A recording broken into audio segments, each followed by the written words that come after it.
The scale after vacation. Is it a helpful tool or unnecessary stress? Let's explore the benefits of weighing yourself the day after vacation versus not stepping on the scale, and talk about when one works better than the other. I'm recording this before I fly to Toronto to be with my daughter Brianna, and it has been too long. We both agree, and we're both so excited. So hopefully you feel my energy as well, and it'll make you smile. I was curious about what others thought about today's topic, so I created a poll and put it into the Feel Light Mind and Body community, as well as asked a few close friends. I asked them, do you think I'm going to weigh myself on Monday morning after getting home on Sunday around noon? The majority said yes and provided valid reasons for why I would do so. There's a video called Math versus Drama for the scale in the membership portal, so I knew they had done that deeper work. For example, Kathy said, yes, because you will know if your thoughts about gaining or not while away were right. It'll also give you information to use as you dive into creating your protocol for the rest of the week. Another woman who has been part of the community in the past said, yes, because you taught us that the scale is a thought revealer, and it's good to know what's in the back of our minds. Otherwise, we can't change it. All valid, and I think we can all agree that the scale tends to bring up a lot of thoughts and emotions. They come from what we make that data mean, the thoughts, perspective, and even what we say to ourselves about ourselves afterwards. Finding the thought that's creating that emotion is one of the ways I help my clients, because from there, we can find a thought that feels better, that's also believable as a bridge to get to where they want to go. The thought that they choose to practice can't be extreme. It needs to be empowering and less charged. We can even decide if we want to rewire it, which is so fun and transformative. Now, their answers are absolutely true. Once you get to that point where you can see the data as simply that, data, the number on the scale. It's simply one of the tools that we can use, and it doesn't have anything to do, any measurement of your worth. But there's another option that may support you better, especially if you haven't had the mindset component yet on releasing weight. But I'll circle back to that a bit later. If you're new to the Feel Light Mind and Body podcast, welcome to episode 167. I'm Clarenda Price, a former registered nurse for 21 years, personal trainer, and life and weight loss coach. I help women understand the mindset, habits, and often the hidden thinking that's making weight loss feel harder than it has to be. I guide and support them so they can create results that actually last. With that said, let me share what's on my mind as I think about the quality time I'm going to have with my daughter. First, I don't want to feel like crap while I'm there. I want to have energy to enjoy whatever comes our way. That means I'm not interested in eating greasy or processed food because I know how it makes me feel. And luckily, Bree is now 28 and is much more interested in nutritious food. So I think that's going to be in our favor. I want foods that are colorful and full of vibrancy and will give us energy, give us life. But I also want it to taste good, and I have no doubt we will do a good job at that. So that being said, I also know I'm going to be very mindful because she's already said, Mom, I want to take you to this really cute acai bowl place where we get to make our own concoctions. So that's in our favor because, as you probably know, those can really add up in their calories and sugar and fat. So we can choose our portions and still have fun and enjoy it. We both love Thai or Greek, so that'll probably be our highest calorie meal. But again, we can box up half of it, or I can really work on leaving things on my plate if we can't carry it home. If we are coming back home, I'll definitely box it up and then use it the next day and pair it with a beautiful salad and enjoy it twice. Just know that you don't have to avoid food and experiences when you're on your healthy journey. I believe that food is meant to be enjoyed together and to find it pleasurable. I also believe there's a time when you're going to eat more for fuel, and I'll be doing both while I'm there. I want food that gives me energy, food that's filled with vitamins and nutrients and minerals. I'll be mindful, but not really checking it fully for the fiber and the good healthy fats and protein content. And of course, I'll choose complex carbs over simple carbs any day. The weather's been looking a little iffy, so we've decided to wait until I arrive and get the most current forecast. So just to be sure, I've packed my raincoat because we love to walk to wherever we go. The fresh air and exercise will be good for our energy and metabolism. So I am looking forward to all of it. We also plan on doing a workout in her gym, and that's going to be a treat because usually when I go to visit, she sleeps in and I go down to the gym and then we do things together. But this time she's like, no, Mom, I want to join you. So we'll see. Hopefully that will work out. If it does, I'll definitely post either on a story or maybe a quick clip because it has been probably 10 years since we worked out together. That would have been in our previous home down in the home studio. I'm also packing my shake for the pre and probiotics, which will be helpful when I'm eating a bit off, as well as it's an easy protein for pre-post workout. We'll plan out our days so that we can eat normal all day and then have an exception eat. I don't want 2 rich meals in one setting and one day because it just leaves me feeling yucky, and I don't want to waste any of our precious time. And I know from past experience that can just overload my system and mess with my bowels or mess with my sleep. As I mentioned in one of my Instagram, Facebook stories on the weekend, Brian was visiting, and when we went out to eat, I chose one thing that I wanted to have. So I do that regularly. I don't have like an appetizer, a drink besides water, and an exception, a meal, and dessert all in one setting. I choose which I want to have at that point on that meal, and then I use delayed gratification, which works so well for me. I say I can have dessert another time, and I'll pair it with a salad and have water to drink. Or I will have a soup and salad another time with a drink if I want. That way I don't feel lethargic an hour later. It also saves a big jump on the scale or just that belly bloat feeling. It really gets easier when we practice programming our mind to calm it and say, you know what, I can have this anytime. Because really we can. We can either buy it somewhere else, we can Google a recipe and make it ourselves. That's my personal rule, along with whatever I do decide to have, if I'm deciding it ahead of time on purpose, then there's no beating myself up afterwards. I enjoy it fully with no regret. Working with our brains instead of against it is also very effective. Think of your lower brain kind of like a teenager who wants what it wants when it wants it. It seems to create more urges and temptations when something is taboo than if it's just something, just a normal part of life.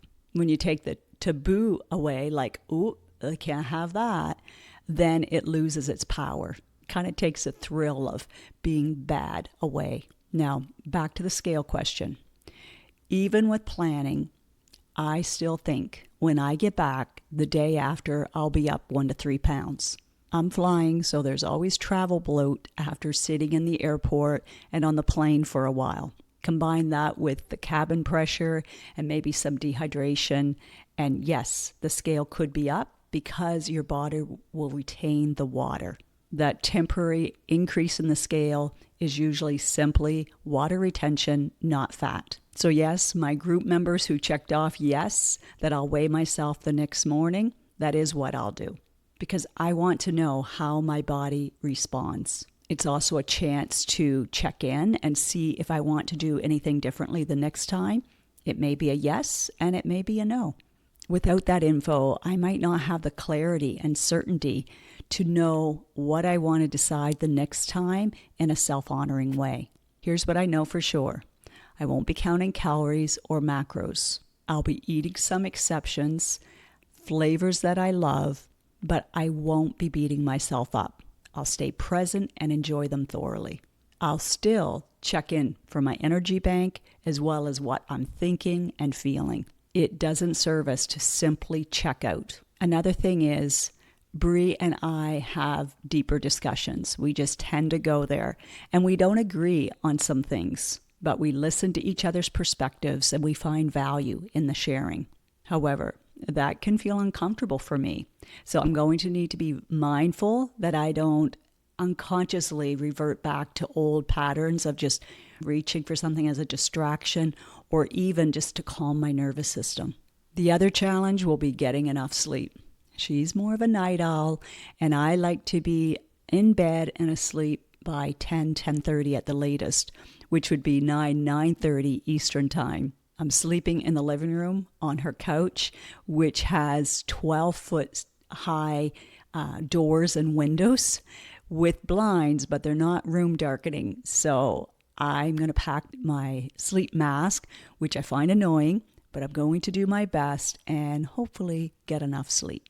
I'm aware that if I do have sleep loss, that can affect the hormone ghrelin. This may impact weight gain because the hormone ghrelin is elevated with sleep loss. Leptin, the hormone that tells you when you are full, also is repressed. Again, that's good for you and I to know so that we don't necessarily think we need more calories. It could be simply that the lack of sleep is making us feel less satisfied and hungrier. In addition, when the body doesn't get enough rest and repair time, it increases stress levels, which releases more cortisol. If this is significant, then it prompts the body to store more calories as fat. And guess where? It loves to store it. The belly. Knowing I will be stepping on the scale the next day after getting home, as well as I'll then be driving 5 hours 4 days later to go to a wedding, I think I'll be able to keep that big picture in mind and choose wisely. If we're at a coffee boutique, I think I'll be able to resist what's in the showcase easier because I'll have my future self in mind. I have an outfit I'd like to wear for the wedding, but it's not very forgiving, especially for belly bloat. I won't stress about it. I want to be present. I don't want to be the Debbie Downer either on our visit.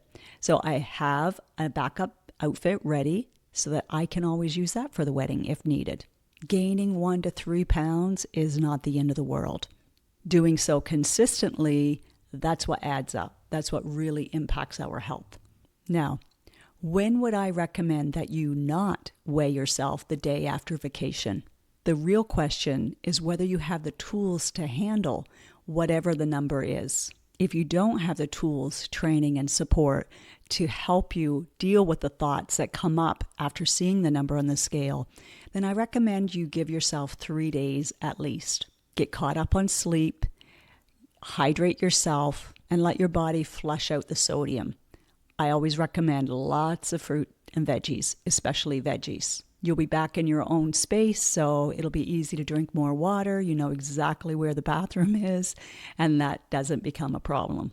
If you do decide to get on the scale, then remembering that that number may be higher simply due to traveling as well as the sodium that's usually added in restaurant food. That can save a lot of unnecessary stress and mean girl chatter, especially if you thought you were eating well when you were away and the number still went up. Because you could make it mean that I just suck, or that it's really hard to lose weight, or it's even impossible to lose it. That can lead to spinning out or waiting even for 2 to 3 weeks before you go back into your healthy routine. Some women want to enjoy vacation without eating their face off, but also take a break from thinking about what they should or shouldn't eat. They believe that if they're focusing on eating healthy, that they won't be present, that they'll be preoccupied instead.